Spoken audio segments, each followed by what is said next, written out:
दत्तात्रेयं महात्मानं वरदं भक्तवत्सलं प्रसन्नार्तिहरं वन्दे स्मतृगामिनमावतु। दीनबन्धुं कृपासिन्धुं सर्वकारणकारणं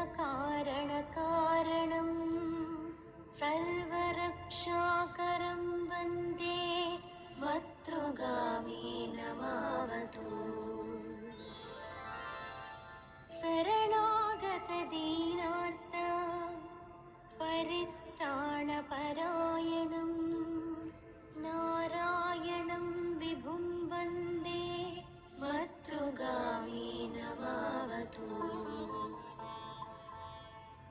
सर्वानर्थं हरं देवं सर्वमङ्गलमङ्गलं सर्वक्लेशहं वन्दे स्मतृगामिनमावतु। ब्रह्मण्यं धर्मतत्त्वज्ञं भक्तिकीर्ति विवर्धनं भक्ताभीष्टप्रदं वन्दे स्मतृगामिनमावतु।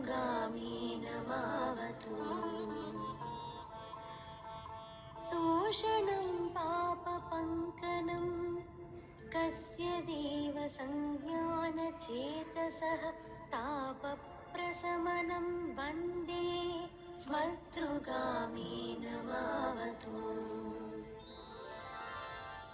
सर्वरोगप्रशमनं सर्वपीडानिवारणम् आपदुद्धरणं वन्दे स्मतृगामिनमावतु।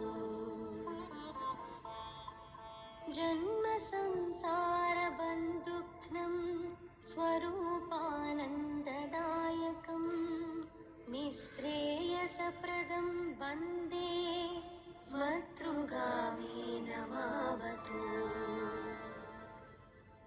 जयलाभयसः कामदातुर्थत्तस्य यस्तवं भोगमोक्षप्रदस्येमं यः पठे